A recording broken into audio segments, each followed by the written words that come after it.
Então, o ano era 1900, quando meu amigo Freud aqui recebeu um contato de um colega médico pedindo para que ele tratasse de uma menina chamada Ana O.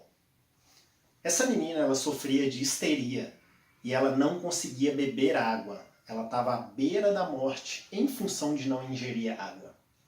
Nessa época, Freud estava desenvolvendo uma teoria que ele chamava da teoria do inconsciente. O que é isso? Ele imaginou que assim como um iceberg, que tem a maior parte que fica submersa, fica dentro do mar, ele imaginou que a nossa mente também poderia ser assim. Então ele desenvolveu uma teoria mais ou menos o seguinte. Como se isso fosse a nossa mente. E como num iceberg, apenas a pequena parte, apenas a menor parte, estava no consciente, sendo que a maior parte estava onde? No inconsciente. Então aqui seria o consciente. E aqui seria o inconsciente.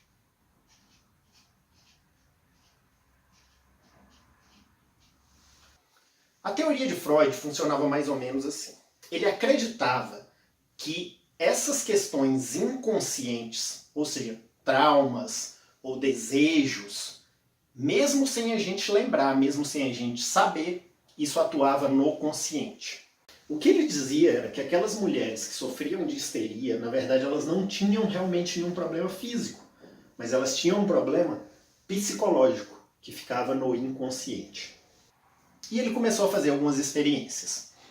Ele hipnotizava a pessoa, levava a pessoa do consciente para o inconsciente e ele dava uma ordem inconsciente. A ordem era mais ou menos assim.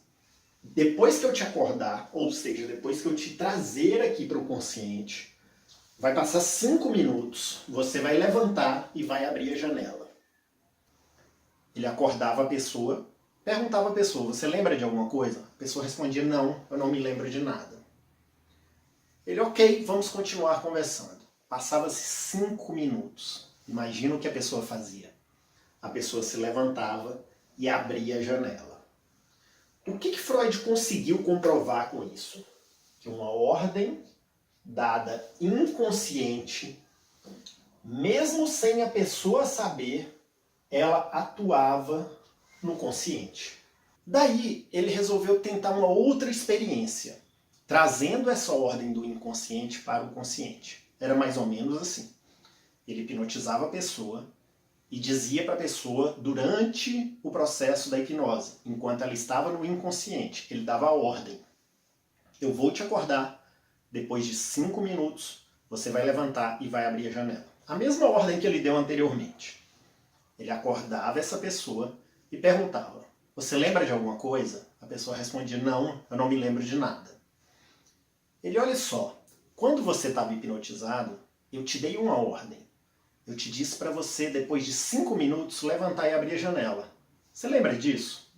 A pessoa parava, olha, eu acho que eu lembro, eu me lembro sim, me lembro disso. Aí ele dizia, não, tudo bem, vamos continuar conversando aqui. Eles continuavam conversando, passava-se 5 minutos, 6 minutos, 7 minutos, e a pessoa não levantava para abrir a janela.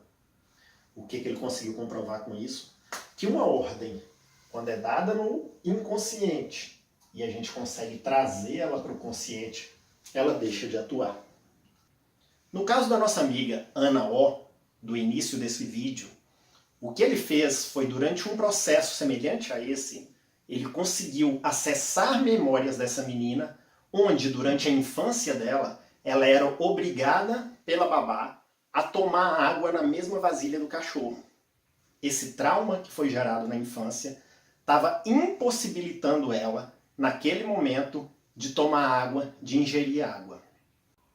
Quando ela lembrou disso, quando ela trouxe do inconsciente para o consciente, isso deixou de atuar e ela parou de apresentar os sintomas que ela tinha. Por que isso é importante para a gente? Porque toda a teoria, todo o processo, toda a base científica que a gente trabalha é em relação a trazer questões inconscientes para o consciente.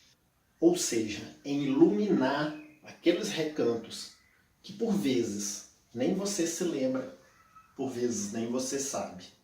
Seja isso uma pessoa, um indivíduo, seja um grupo ou seja uma empresa.